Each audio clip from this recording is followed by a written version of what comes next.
Borderlands 4 is here, bringing a brand new planet, 4 new Vault Hunters, and the biggest shakeup to loot and combat the series has ever seen. In this guide, I'll give you everything you need to hit the ground running from the very start. Your first big decision is which Vault Hunter to play, and the good news here is there's no wrong answer. Every class can handle the campaign and endgame, but they play very differently. So picking one that matches your style will make your first run much smoother. Vex is the Siren of Borderlands 4, but she plays very differently from past Sirens who focused heavily on elemental damage. Her passive trait is Phase Covenant, which converts all action skills and melee attacks into the elemental type of whatever weapon she currently has equipped. That means she's constantly shifting with your loadout, and it gives her insane flexibility. Her first action skill, Phase Familiar, summons a spectral panther named Trouble. Trouble can be teleported into combat, empowered into a stronger state, and even duplicated with the right upgrades. Her second action skill, Incarnate, creates a phase explosion that damages nearby enemies and fully restores her health. While Incarnate is active, Vex can also fire Eldritch Blasts from her offhand. Her third action skill, Deadringer, lets her spawn a clone minion. She can choose between a stationary Spectre, which uses guns to provide range support, or a mobile Reaper, which charges into enemies with melee attacks and taunts them. This flexibility makes Vex one of the most adaptable Vault Hunters in the game. Next we have Rafa, who is all about high speed, high damage gunplay. His passive is Overdrive, which boosts his speed and damage whenever he has an action skill active. His first action skill, Apothis Lance, equips a powerful arm cannon that fires piercing shock blasts. With augments, it can even chain through multiple enemies. The second skill path focuses on Peacebreaker cannons, automated shoulder-mounted turrets that lay down constant fire. Later upgrades can swap them into shotguns with ricochets, which can absolutely shred through clustered enemies. Then there's Arc Knives, which is where Rafa really stands out. Activating this replaces your guns with dual energy blades that shock enemies and mark them for bonus damage. You can even trigger a spinning finisher move to clear entire groups.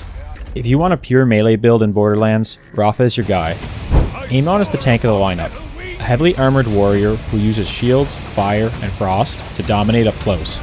His passive trait, Forge Skill, changes based on which action skill he has equipped.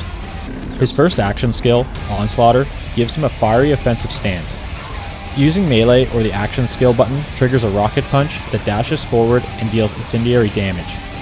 While this skill is active, his Forge Skill becomes Molten Slam, letting him hold the action button to slam a massive hammer into the ground for heavy fire damage in the area.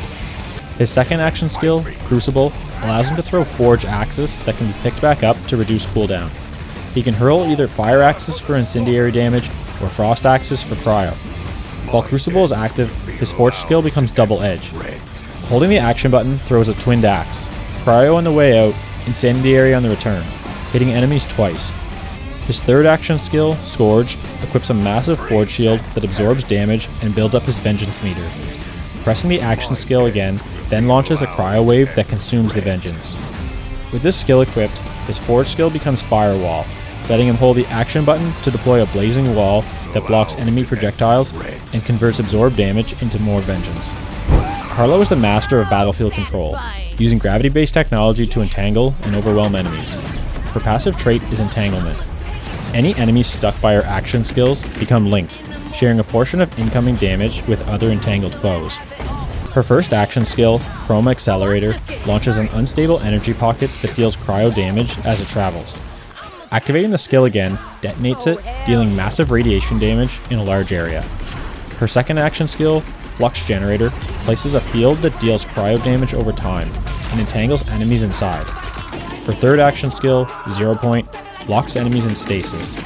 If enemies are immune, they instead take damage. She can also slam entangled targets into the ground, creating a small explosion. Harlowe blends crowd control, debuffs, and damage sharing, making her incredibly strong in both solo play and especially co-op, for setting up combos and locking down dangerous enemies. Once you've chosen your Vault Hunter, it's time to step into Kairos, the new planet and central setting of Borderlands 4. For thousands of years, Kairos was hidden between a protective barrier created by the Timekeeper. That barrier not only concealed the planet from the rest of the galaxy, it shielded it from constant meteor showers. But when Pandora's moon was teleported during the events of Borderlands 3, the veil was shattered and Kairos was suddenly exposed, its factions thrown into open conflict and chaos. At the heart of that chaos are the groups fighting for control. The Order, led by Timekeepers, are cybernetic enforcers who rule through implants and fear, effectively enslaving populations. Opposing them are the Rippers, violent, high-tech psychos who actually tore out their implants to free themselves. The planet itself is massive and seamlessly connected, with no loading screens breaking up its major zones. Each has its own unique dangers and power centers. The Fade Fields are a manufactured utopia under Order control. Carcadia Burn is a scorched desert wasteland where the Rippers dominate. Terminus Range is a frozen mountain region scarred by forced mining operations. And finally, Dominion is the sprawling capital city where the Timekeeper himself sits at the top. Exploring isn't just about seeing these regions. Dynamic events happen constantly. Capturing silos and beacons can unlock new fast travel points, reveal caches, and drop vault fragments.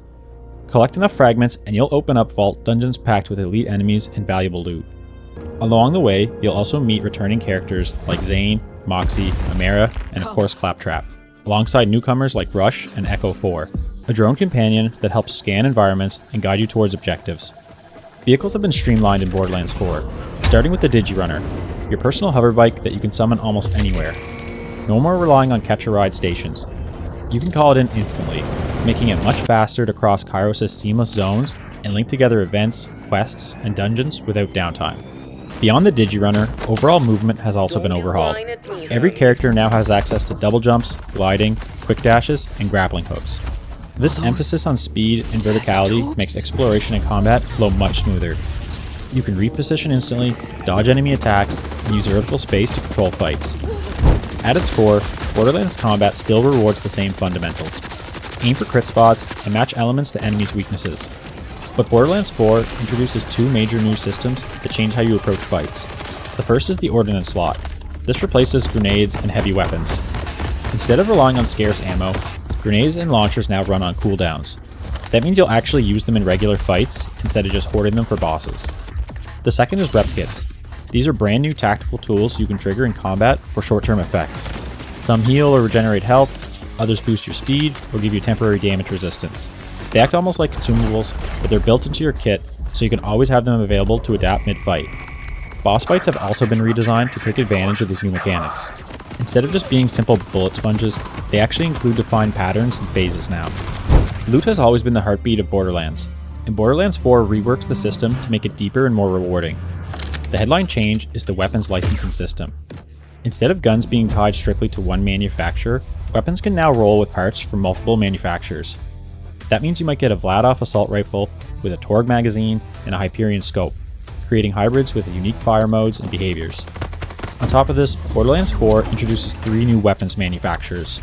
The Order specializes in charged precision weapons that reward careful timing. The Rippers bring spin-up Gatling guns that fire faster the longer you hold the trigger. And Daedalus is the dependable all-arounder capable of handling multiple ammo types in one weapon. Combine these with classics like Jacobs, Vladoff, Malawan, Hyperion, Kitador, and Torg, and the pool of potential loot combinations is bigger than ever. Then there's the enhancement slot, which replaces artifacts from the previous games. Enhancements tie directly into the manufacturers, giving unique bonuses to guns that share those parts. For example, if you're leaning heavily into Vladoff gear, you can slot enhancements that boost magazine size or fire rate across the board. Customization also gets a bump this time around. You can tweak your Vault Hunter's look, your weapons, your vehicles, and even Echo 4. Borderlands has always been a co-op game at heart, and Borderlands 4 makes it easier than ever to play with friends. You can team up with up to 4 players, and the game fully supports crossplay from launch. Split screen is back as well. One of the best quality of life changes is how loot and difficulty are handled now. All loot is instanced now, so every player gets their own drops. On top of that, difficulty scales individually, so if you're more experienced and want a challenge, you can crank up the settings, while a new player can run easier difficulties and still contribute. Dynamic events also add a lot of variety. As you're exploring Kairos, you'll stumble across silos and beacons. Capturing them reveals more of the map, unlocks fast travel points, and can even give you vault fragments that lead to high-level loot dungeons. These events are worth the detour.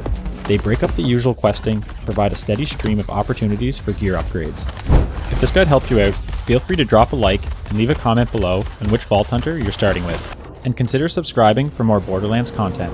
Until next time, thanks for watching.